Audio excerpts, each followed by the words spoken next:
The Today Show element, yes, we are here, window front, storefront, live in the city, here at the intersection of Orange and Way Bossett Street.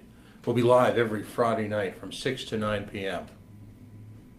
Yes, we are outrage porn-free, civilly disobedient media.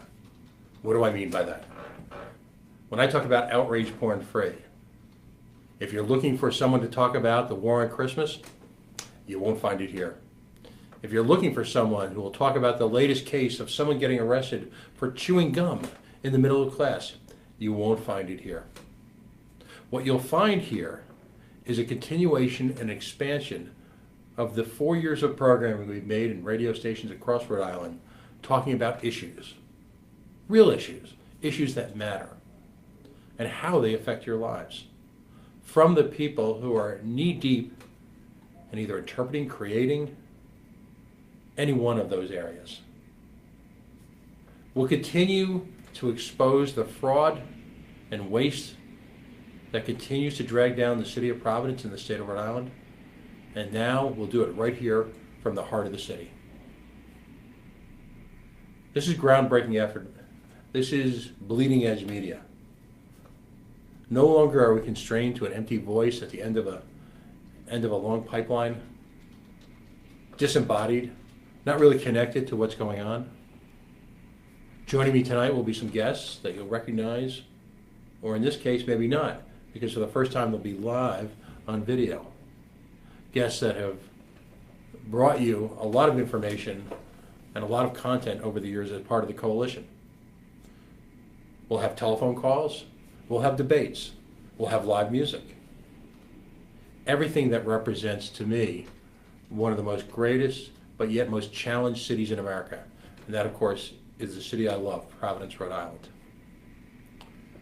Civilly disobedient, what does that mean? Well, at a first level, if you've ever been arrested for either handcuffing yourself to any sort of inanimate object, if you've ever spent quality time with law enforcement because you're making a point, you're protesting, you're taking it, as we call it, hashtag, take it personally, on any one of a number of issues, whether it be legalization of cannabis, whether it be human rights, civil rights, sexual rights. If you take it that personally, we want you here. The door is open. Don't even call. Stop on by right after you've gotten bailed out. But civil disobedience isn't just a rebellious state or rebellious action. It's a state of mind. I refuse to accept the status quo. I refuse to acknowledge government as a solution. I refuse to accept that which is handed to me on a daily basis here in Rhode Island, because we can do so much better. This is a wonderful place to live. The people are incredibly resilient, wonderful natural resources, a great thriving city. What was that old television show, The Naked City? There's 1,000 tales in the Naked City. Well, we're going to find thousands of them here, right in Providence, right in Rhode Island on a daily basis. It's nighttime, and it's time to talk. So yes, Virginia, there is still talk radio in a new form here at nights, on Friday nights in Providence. Yes, Virginia, we're going to handle all the subjects that are considered adult, a little bit too sensitive, a little bit too bleeding edge, a little bit too close to the bone, a little bit too sensitive. There's no place for political correctness here, but at the same time, that's not an excuse to insult people. That's not an excuse to continue the nonsense that's spewed across the mainstream media on a daily basis. That's no excuse to use political power as a hammer to those that are oppressed. No, we refuse to engage in political correctness simply because it accomplishes nothing. The war that Hillary Clinton so eloquently, if you will, I'm using the coalition radio air quotes now, spoke to, of personal destruction, has no place in the coalition. A couple of rules. First of all, generally speaking, if you're a politician and we like you, we'll have you on the show live. If we don't like you, we'll simply make fun of you. If you're a politician and a leader, whether it be elected or self-appointed, and you refuse to answer our questions, well, Right, Tony? We simply make the answers up. Tony Jones, by the way, my longtime partner in crime. We are paired together again here on the streets of Providence, the mean streets of Providence. So yeah, we'll simply make the answers up. Humility and humiliation are powerful tools of the body politic. We will use both indiscriminately as whatever we can do to advance the cause of individual rights, civil liberties, and freedom as we can move it forward. We don't handicap elections here. What do I mean by handicapping elections? I will not discuss polls. I'm not interested in the latest navel-gazing from some skewed process, often engaged by one of the political elite. It's meaningless to me.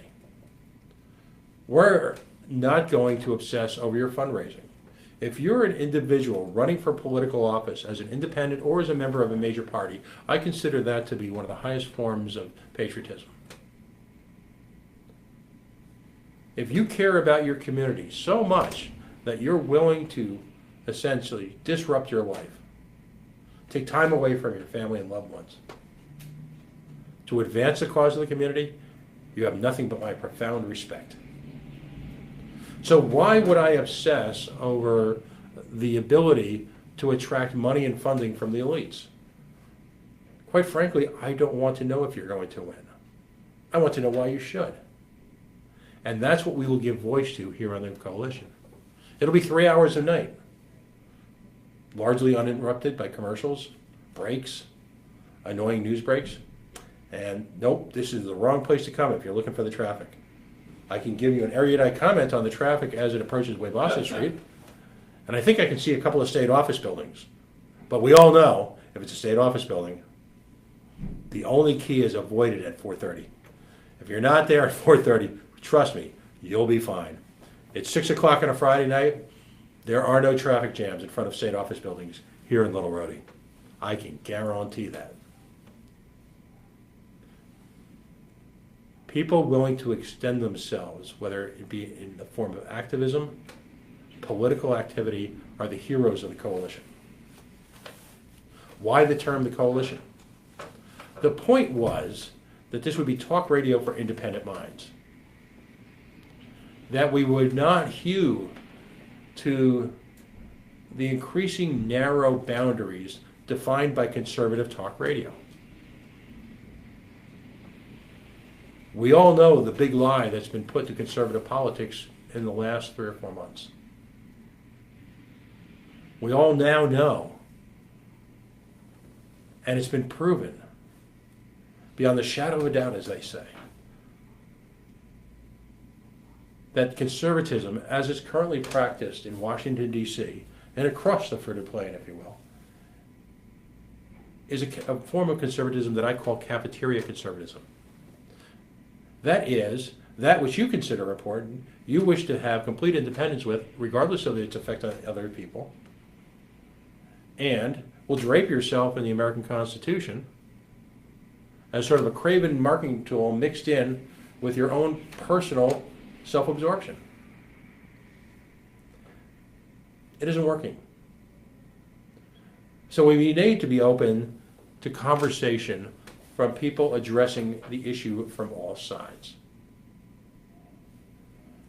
I have a proud history over 4 years of attracting progressives, more than my fair share of libertarians. Yes, I am a libertarian, a proud libertarian. Green Party folks, folks who consider themselves socially conservative.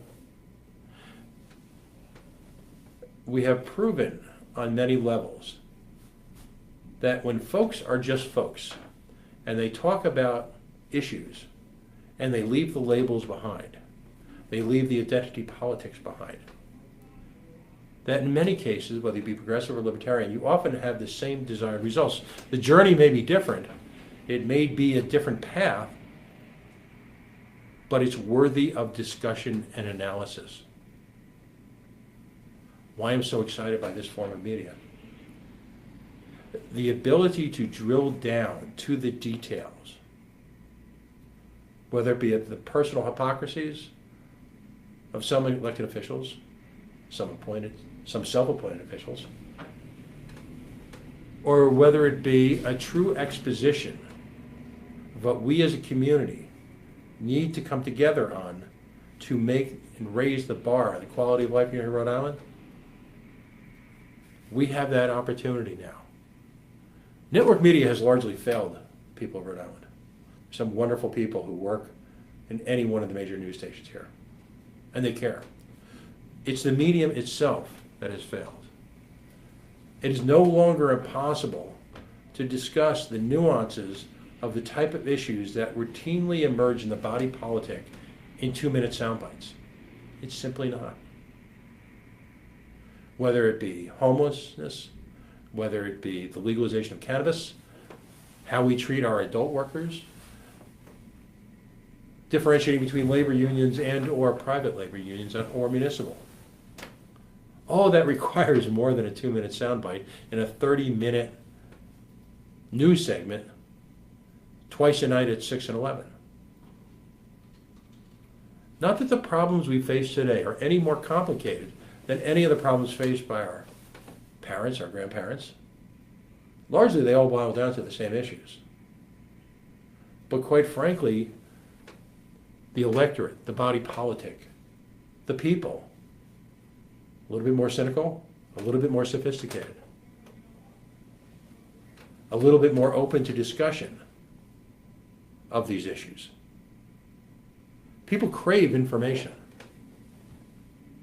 So much is made in the media now of this quote-unquote fake news phenomenon, as if somehow biased media, and that's on all sides of the aisle, is something new.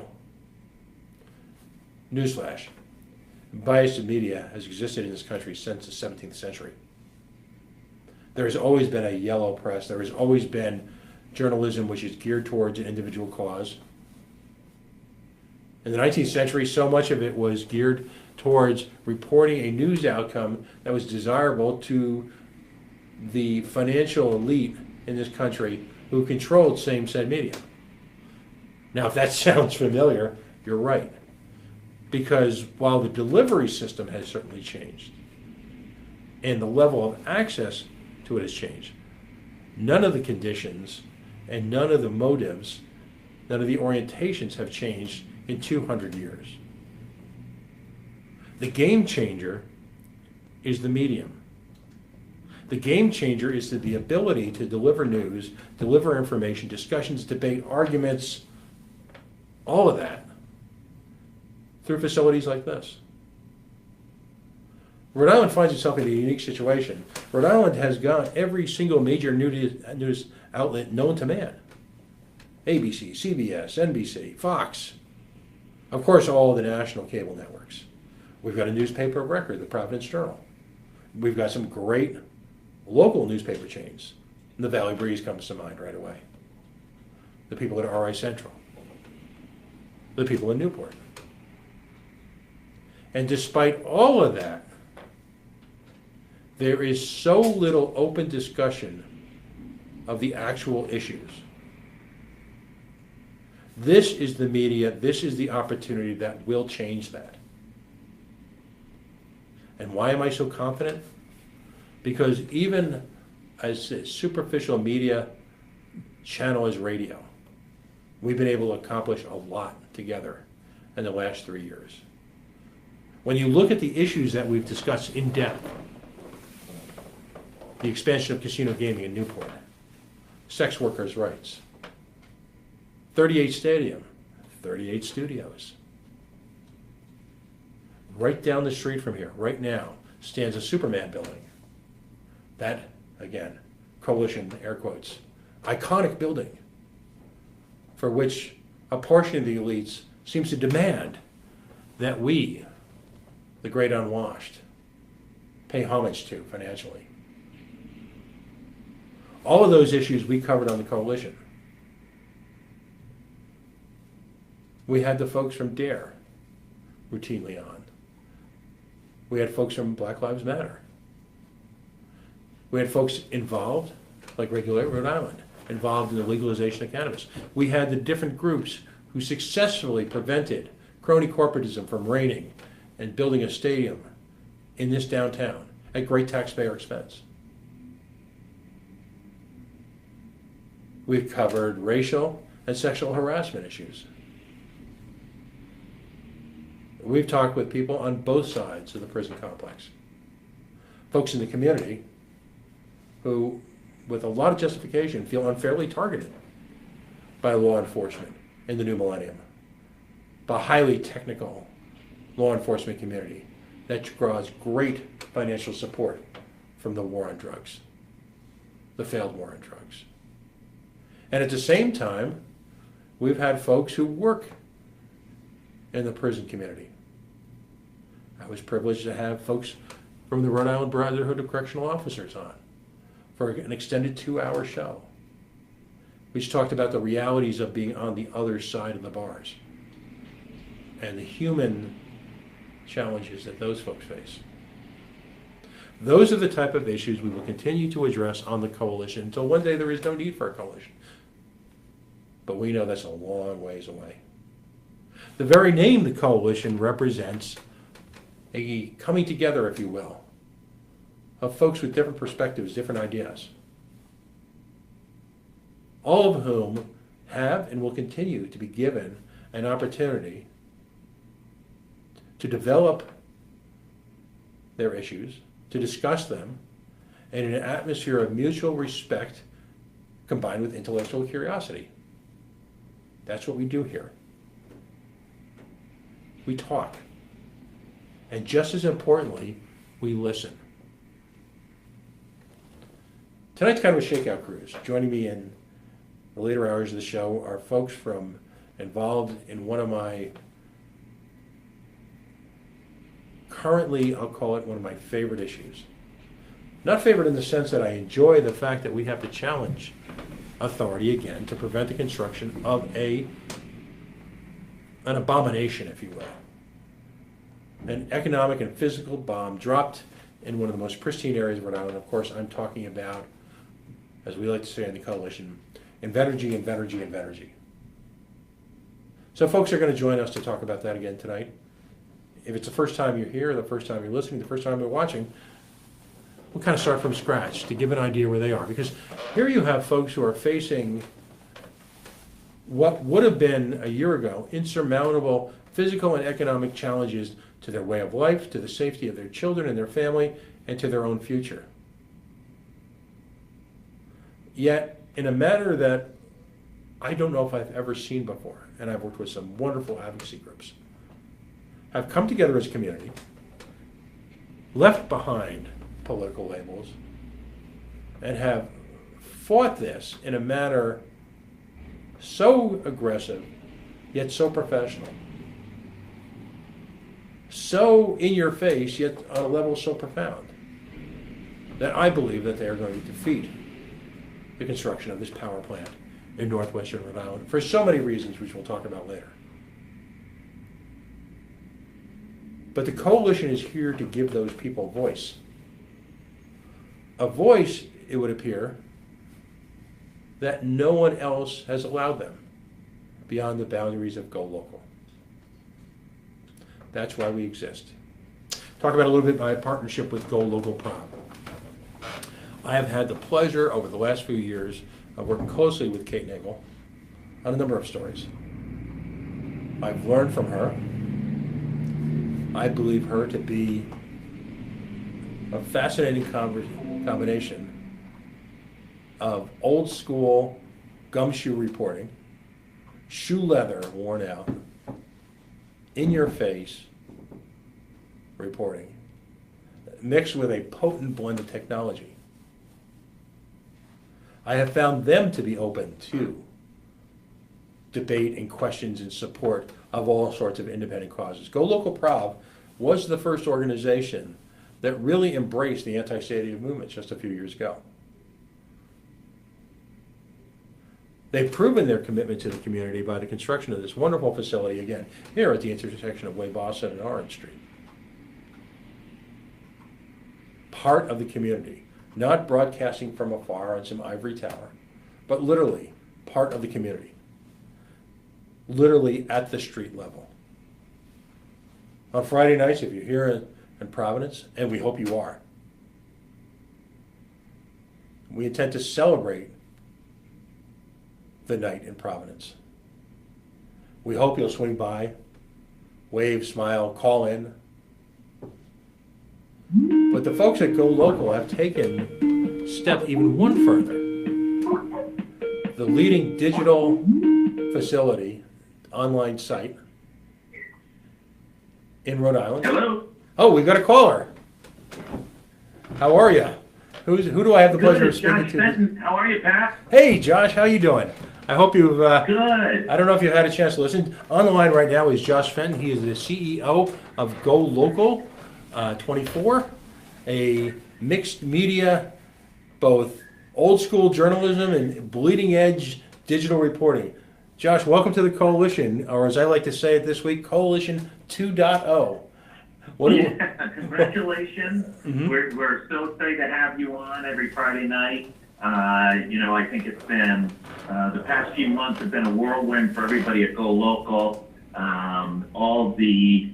It's really been interesting getting so many interesting people on. Mm-hmm. Next week, I think the governor's in on Monday. I think we've got the speaker on later in the week. So it's this constant flow of talking to people, having conversation about what's important and what the future of Rhode Island is. Mm-hmm. And really want to give you kudos. You guys on the Coalition have really been at the forefront of doing really inclusive, smart conversation. Thank you. And that's really the goal here at all of Go Local Enterprises, if you will, if I can coin that term. I mean, the point is to actually kind of stare each other digitally, if you will, in the eyes, and actually have an open, honest conversation about issues. That doesn't exist in Rhode Island really anywhere else.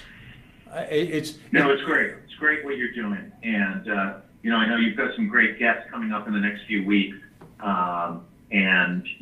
This really interesting opportunity to do it in audio, in video, and then on Facebook, as well as, people can listen to it tomorrow if they didn't get a chance to catch it tonight. So I think that's a really added opportunity for people to collect the information. And clearly, this is as wild the political season. We're a year and a half out, and we're almost in campaign mode, like it's 30 days out. It's kind of crazy. And you know what? The presence of this studio right in the heart of Providence is going to do nothing but accelerate that, isn't it?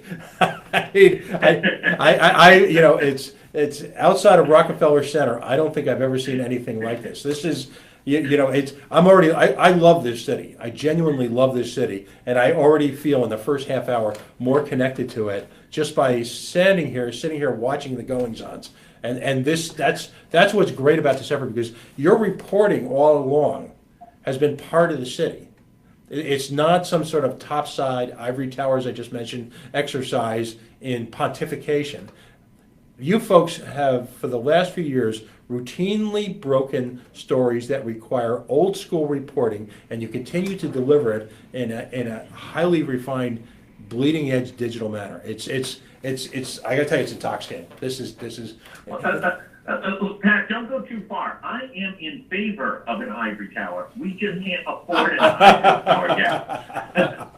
I don't want to mix up my motivation. I am looking for the ivory tower. No, and in all honesty, I mean, we've just always had a tremendous team, and it's just building, getting Bob Wickham, used to be the editorial page editor of the Providence Journal, coming over, Gary Sapp, the money man from Buddy Cianci show coming over, right. Every week on Go Local Live, just constantly building and recruiting the best talent, yourself included. Tomorrow, I think people should look for Go Local. Our lead story tomorrow is the addition of a really impressive new staff person, but I'm not going to give away the surprise. They're going to have to read it tomorrow. But somebody of a national level of talent, and not a traditional journalist at all. Really remarkable woman who's joining us and will be joining the likes of Kate Nagel and Molly O'Brien. So, it's all good. It's a very exciting time. Being in media right now is not for the faint of heart. Right. It's ever changing. It's a rough and tumble business. We had a story today about the Providence Journal. Once had a newsroom of 300, now has reported 19 reporters. So, dramatic change. And then this week, the New York Times had amazing financial information. They lost year over year 19% of their print revenue, but they jumped up their digital subscription up to 2.2 million, which I got to tell you, Donald Trump helped them with that quite a bit. I didn't think they could get 2.2 million digital subscribers, but they've done it, and God bless them. So they've done a nice job with that business. But it proves the point that content matters, that you can have a network location somewhere in the state. If you're not providing people with the information they need, if you're not delivering the content that they desire and they crave, then you will fail. The media business has become the Lord of the Flies. There is, if you're great, you will succeed. If you stink, you leave. It doesn't matter. There's no more sacred cows. Nothing is protected. People are market-driven, content-driven, and here's the big challenge. People, as I said, crave information. They're looking for someone to move beyond Springsteen's comment about how many channels and nothing on.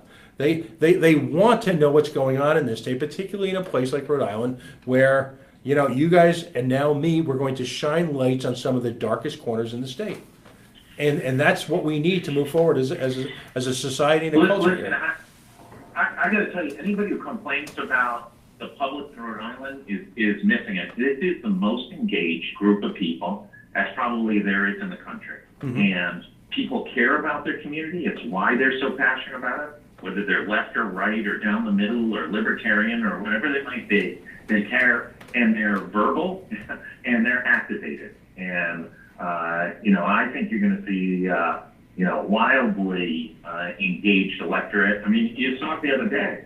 A recall election in Ward 3 in Providence almost had the turnout of what they have in a regular election.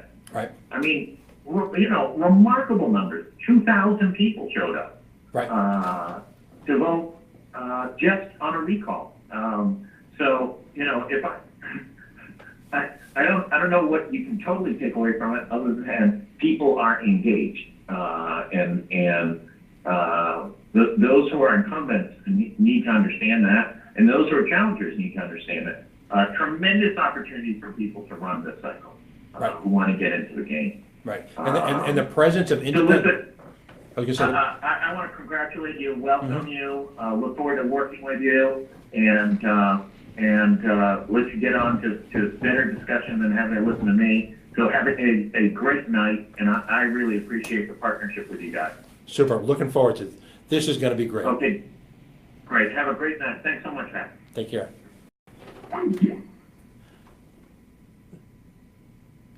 One doesn't even really have to wonder. In the recall election that just took place here in Providence, in the absence of social media, in the absence of independent media, in the absence, if you will, of honest conversation, that simply wouldn't have happened. Nor would you have gotten the turnout that you did. That's the sea change. Years ago, in clearly an event that, outside of maybe the blizzard of '78, that has shaped Rhode Island the most, and that of course is 38 Studios. That happened during the nascent early days of social media, as it was being used as a political tool.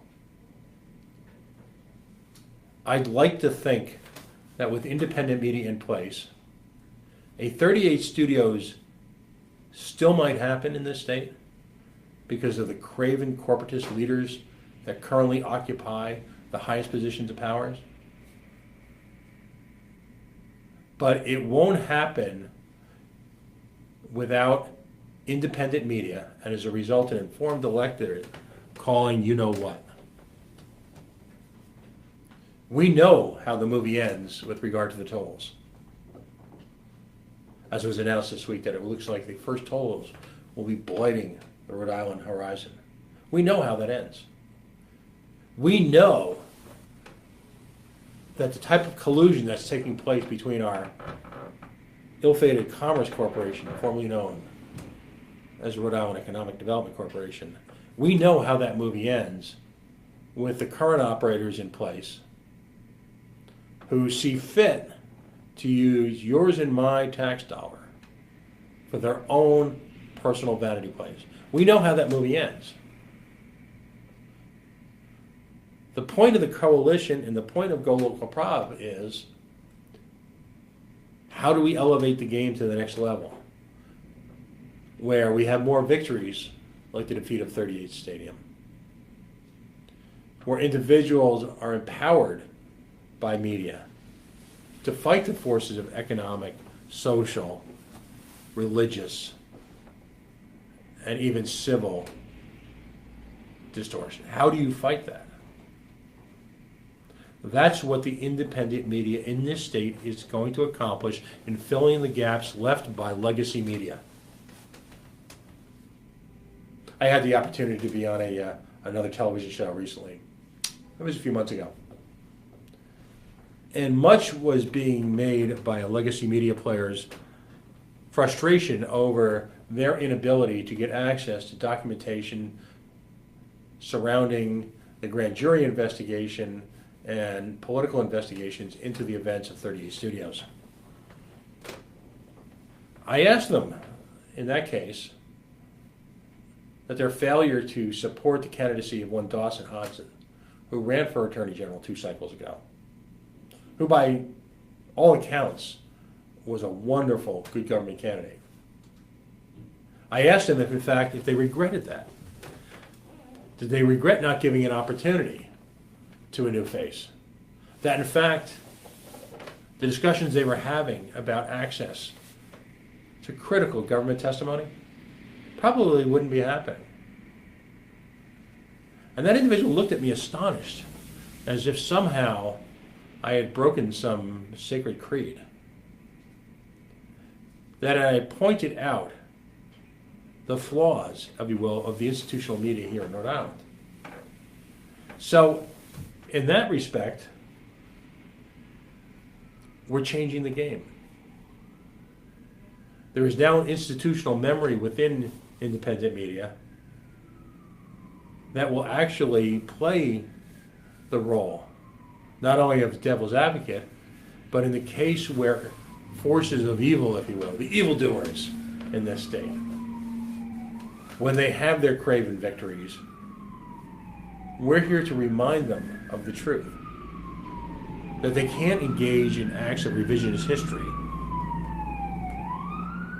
You hear that sound? That's the sound of a city.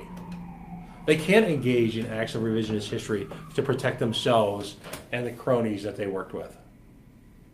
That it's not okay, in the case of 38 Studios, that tax shelters were essentially sold to politically connected bidders.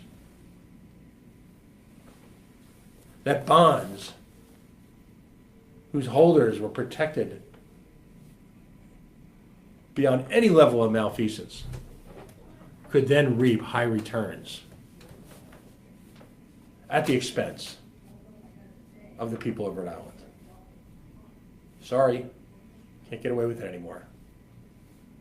You're going to begin to lose more battles than you win, and the ones that you do win will be there to remind you exactly of what went down. Just this past week, the Providence City Council decided at the last minute that the Community Safety Act, which they'd engaged in a public-private partnership and a collaboration over the handful of years to discuss issues and to attempt to reconcile the behavior of the law enforcement community in this city with good government practices. This was at the direct behest, if you will, of some of the most economically challenged among us who saw themselves and continue to see themselves as victims of aggressive policing. And there's more than anecdotal evidence out there to suggest that they are in fact that. That the war on drugs has been practiced locally has been a direct affront to our Fourth Amendment protections here in this country against illegal search and seizure. The first go-around with the city council was passed unanimously. And then, despite about a 2-year history of interaction with the mayor's office, the all-powerful police union decided that they were going to put the kill switch in. And it was delayed for a working group to be created. One that should have been in place throughout the gestation of this important public document. There are those in the law enforcement community who will take umbrage at controls being placed on them. Oh well. Law enforcement is to protect the community, not to use it as a victim. And it is ultimately the voice of the community that rose up in protest. Most of the protests, by the way, coming from the police union and from people who don't live in Providence. That's what I find so fascinating. That an entire community of people who are not committed to the city of Providence have no personal, financial, emotional, legal stake in what goes on here on a day-to-day basis. Those are the people who are quick to point out that somehow the people of the West Side and South Side deserve this type of policing. Well, we're here to call you know what on that. That simply can no longer continue. And it's up to the independent media to, in effect, call out the folks that are involved in this. And the independent media has started to wield such a powerful hand in the politics of Providence in the state of Rhode Island that the Providence Journal this week announced nothing less than a repurposing, a refocusing of their news staff, taking one of their best and brightest and putting them in, amazingly enough, Providence City Hall, where one of the television stations, WPRI, Channel 12, has held almost complete sway. Some would argue the only major reporting being done, of course, by Dan McGowan. That's how powerful your voice can be, and that's how powerful the independent media's voice can be. It's already working, folks. We just have to give it some time. Now, Tony Jones, as I like to refer to him, the pompous of love, the king of all independent media, is well, truly, in this case, the man behind the curtain. Tony, we are going to be taking calls on this show? I don't think we've gotten quite there yet. Okay, we're still, and remember, if you read my Facebook post, tonight is sort of a shakeout cruise. Joining us in the 7 o'clock hour are going to be folks from Keep Rhode Island Beautiful and from the town of Burrillville. We hope to have full call-in capability, if not tonight, certainly by next Friday. I've reached out to, no pressure here, I've reached out to the campaign staff of a gentleman running for the United States Senate and asked him to join us next week. Donna Personius, who is intimately involved in the marketing and management of Thayer Street, a regular guest on the coalition, will be joining us next week. And ultimately, you will be joining us next week as well. Because without your input into this show, and we have so much time to work with, we're free of the traditional constraints of commercials, the interruptions. Without your input, it's impossible to have real conversations. Now, there's a couple ways that you can reach us on the coalition. On the coalition website at coalitionradio.us, where you will find an archive of many of our past radio shows. People like Stephen Brown from the ACLU. The 3-hour marathon we had in opposition to Donald Trump's embargo on refugees. All of the folks that I mentioned in the early part of the show, those shows are still up there, and they'll be streaming soon. course, you can reach us on the facebook.com/the Coalition Radio. You've got comments, legitimate, obscene, objectionable, it's all good. You can't hurt my feelings. No. And of course, as my friend Tony likes to call it, on the mighty, mighty Twitter, at Coalition_radio, where soon we'll have a live feed in. And you can react to us directly. If you like something, great. If it tweaks you, I want to know. If a politician comes on this show and lays waste to the truth, and I don't catch it, it's your job to catch it too. Is that the signal for a telephone call? Let's see.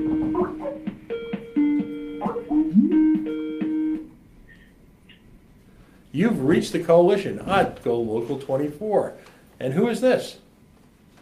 It's Monique Chartier. Monique Chartier, a regular, as we'd like to call it, a repeat offender on the Coalition Radio. As I like to call her too, the goddess of all acronyms here in the state. of everything pretty much important in terms of the financial side of taxpayer activist groups. Monique, welcome for the first time to Go Local Live and the Coalition. Well, You're our first. Thank you so much, Pat. You're our first civilian phone call. What's on your mind? Well, I wanted to say, first of all, congratulations. This is very exciting that you apparently are now going to be on Go Local Live every Friday evening from 6 to 9 p.m. Mm-hmm. I think that's terrific. I want to say congratulations on that. Thank you so much. A couple of things, if I could. I am communications manager for the Rhode Island Center for Freedom and Prosperity, and we had issued we had issued some mini statements this week, and one of them was about crony corporate welfare. This is simply not a way to do economic development, to hand out targeted taxpayer subsidies to certain chosen projects. And we learned this week that the RI Commerce Corporation approved a total of $37.5 million to that 5-acre parcel for Wexford. So that's a whopping $7.5 million per acre to develop 5 acres of the former I-195 land. This is just completely unaffordable. It's unsustainable. It's insanity. Yeah, wait. Was it you who coined the phrase "only in Rhode Island"? What is it? We have to pay people to sell them property? I think that might have been my colleague Justin Katz. Okay. It's just unbelievable. Absolutely. Well, now somebody else. Go ahead. I'm sorry. Yeah, I was going to say, if I understand the Wexford investment, and please feel free to correct me if I'm wrong, Wexford is essentially going to act as a business incubator. And they've got two primary clients, one of which is the already tax-exempt Brown University. And full disclosure, if it wasn't for Brown, RISD, Providence College, Johnson & Wales, and all the great schools in Providence, Providence would be Bridgeport. So I embrace the presence here of universities. They've truly, profoundly altered our way of life. Yeah. But do we really need to do tax giveaways to promote the construction of an incubator to support tax-exempt organizations? Was that the goal of the 195 project? No, I mean, that's the whole point of the 195 project, was to bring actual jobs, not an incubator. It's all very puzzling. Right. Now let's take it one step further. Rhode Island, in and of itself, as a state, not through overt action on any one company's behalf, but should be de facto acting as an incubator in and of itself. Is that a fair statement? Yes, Right. it should. Right. And in doing so, again, without any overt action on behalf of an organization, they should be merely setting a climate and environment where individual entrepreneurs of any size or scope or background can come in and prosper. If we can't do that ourselves, how are we to suppose that an organization that is taxpayer supported is then going to become able to do it on our behalf? How is that possible? How does that work? That is so well said, well phrased, and well asked. I don't know. Obviously, what we need here is we need to stop handing out taxpayer dollars in the form of economic development. We need to just make across the board, improve the taxes across the board, reduce the regulations. And by the way, that is one thing, there's a lot of things I disagree with former Governor Chafee about, but that is one thing he had absolutely correct. Not only was he opposed to corporate welfare, but he was actually working to identify onerous regulations. There was a woman in one of his departments in economic development, I believe, who was actually identifying onerous regulations, and he was working to try and reduce those. So I give him a lot of credit in that regard, and I really think we need to return to that very basic work so that, as you say, all businesses in Rhode Island can compete on an equal foot, and not only within the state, but in against their surrounding states, so that we have a good business and tax climate, so that all the businesses can flourish. That's exactly what we need. Because if I could take a moment out to make a statement, I, Pat Ford, host of the Coalition, I believe in capitalism. I believe capitalism is the mechanism, the tool by which individuals can realize their full human potential. Why do I say that? I say that because ultimately individuals in our world at this point in time in human history are driven by success. And a great deal of that is financial success. So if we create an environment where all can prosper and all can achieve financial success by the use of their own skills, talents in the form of innovation, two things happen. Number one, we as a society realize the benefits of their skills and their innovations. They, as an individual, recognize, to be blunt, the profit from said. At the same time, then, they are put in a position to become part of the investor class, to invest financially in other folks who have skills, talents, products, innovations that are brought to the market economy. Yes. In every level, I'm going to be really blunt here. Yep, it's selfish. Absolutely. But guess what? In its pure form, it works. We have we have so many wonderful innovations in this country. We have an entire world seeking to come to this country to engage in acts of productivity and innovation. Because, why? Not because we're nice about it, because they get to profit from it. People do not engage in entrepreneurial activities to make themselves feel good. There's an element to that early on, but ultimately they are driven by personal, and I'll spare everyone the greed is good argument, but they are driven by their own financial desires to succeed. At some level, that is the great unifying factor behind innovators. They're driven to it, their talents scream for it, but at the same time, they wish and they believe that they are in a position that they should personally profit from it. Then they are able to take capital and then invest it, again, for purely selfish purposes, in other people's skills, talents, and abilities to innovate. And that is my own personal circle of life. All right? Ultimately, successful entrepreneurs beget other successful entrepreneurs. Is that a fair statement? Yes, absolutely. And that is by far the best way to build a sound economy. And at that point, then when you've got, and it seems paradoxical, but it's true, when you lessen the taxes and the regulations, then you actually build a business and you're increasing your tax base, and at the same time government benefits, however you view that. Maybe it's good, maybe it's bad, but by reducing the regulations and the taxes, the government also benefits. Mm-hmm. Oh, so that is very well said, Pat, and I agree with everything you just said. We refuse to recognize that here in Rhode Island. There is this romantic notion, as I've said before, that exists out there that government exists to benefit people, and that there's an element of fairness that's created by government when it's involved in the economy. Yet, is it fair? And let me bring up an example. One of my pet peeves, of course, is casino gaming in the state. Is it fair that one organization have a monopoly over the profits of a state-sanctioned opportunity? And that, of course, is casino gambling. Of course not. I oppose casino gambling as a libertarian because I don't believe the government should have control over it.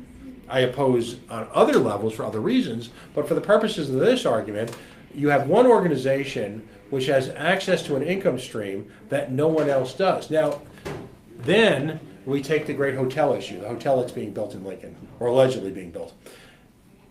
Right down the road, just a mile or two away, is a Marriott Courtyard. It's a lovely hotel.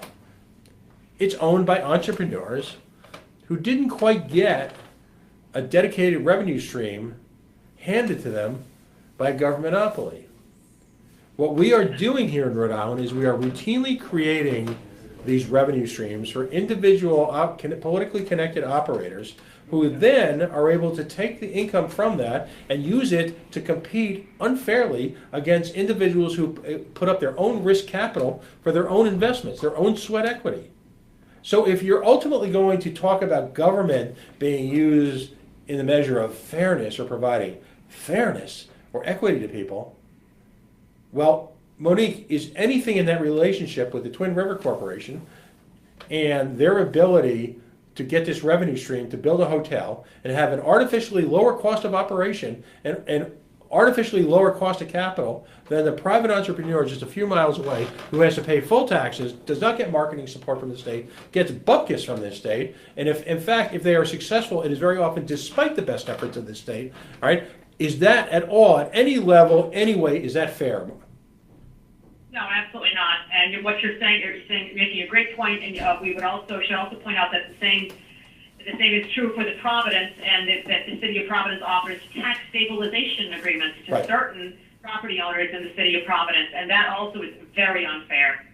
It is not fair at all. Right. It is the wrong way to go about things. And let's look at the practical impact of that. You have tax stabilization agreements, which are largely towards building luxury housing stock for where there is little demonstrated need, but by artificially buffering both their cost and the risk, by, as we love to say as libertarians, by privatizing success and socializing risk, the market is artificially skewed towards building luxury housing.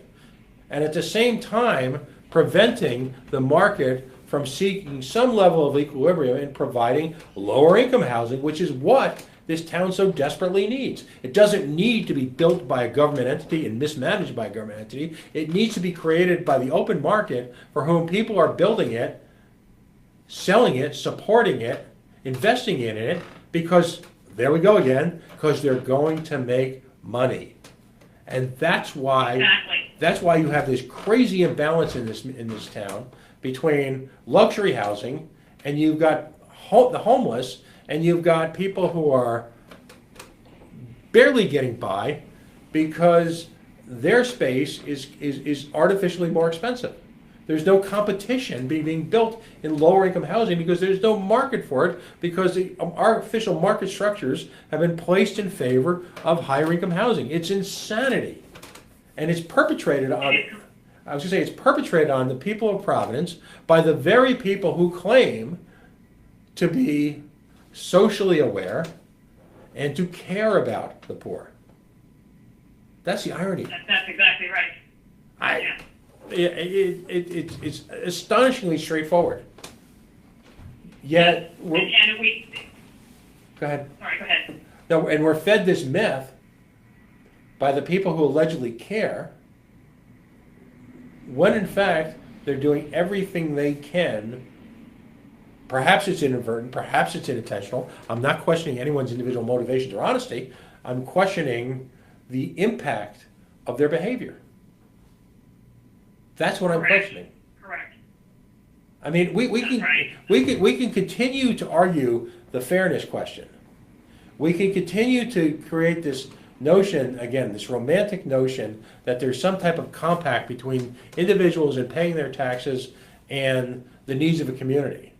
But it should be very clear here in the city of Providence in the year 2017 that nothing is happening at any level of success for the needs of the community. The schools stink, the roads are an abomination, businesses are fleeing, and we've clearly got an issue between our police and the people they purport to protect.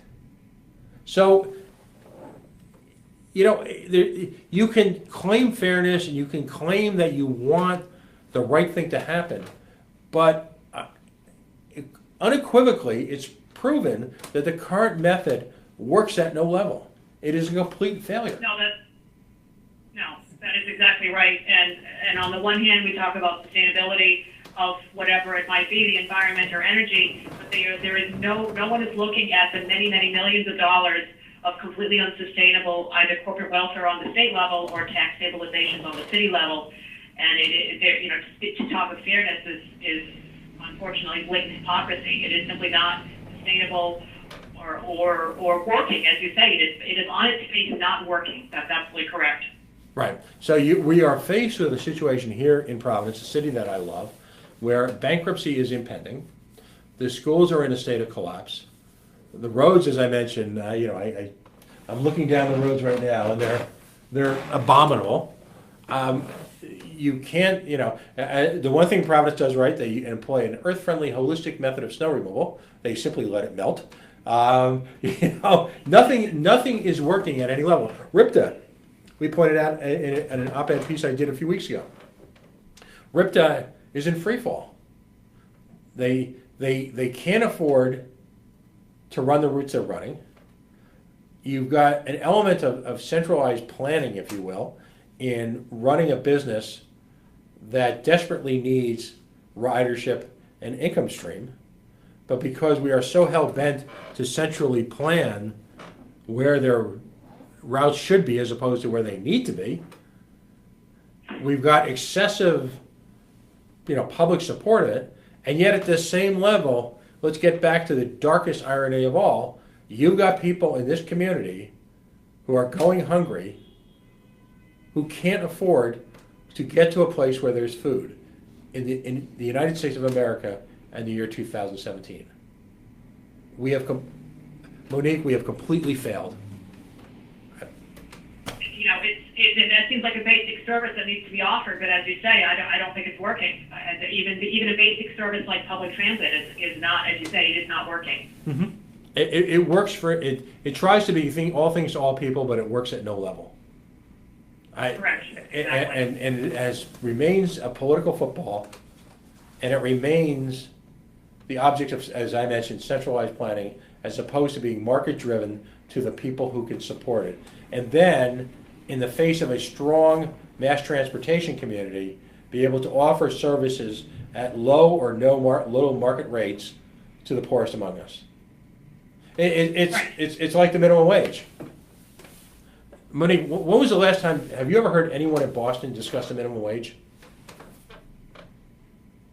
I'm sorry, say that again, what? Have you ever heard anyone in Boston, have you ever seen any of the wage protests that have occurred here in Rhode Island?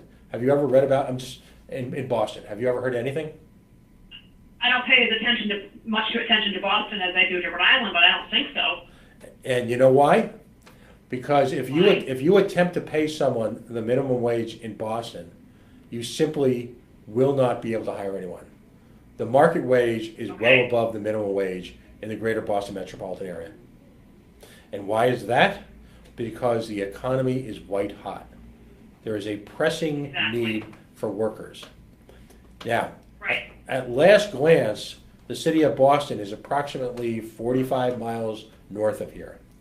We are effectively in the same economy. Economies don't respect state lines. So how is it possible that things can be so bad here and a mere 45 miles north, opportunity exists at a nearly unparalleled level? How is that possible, Monique?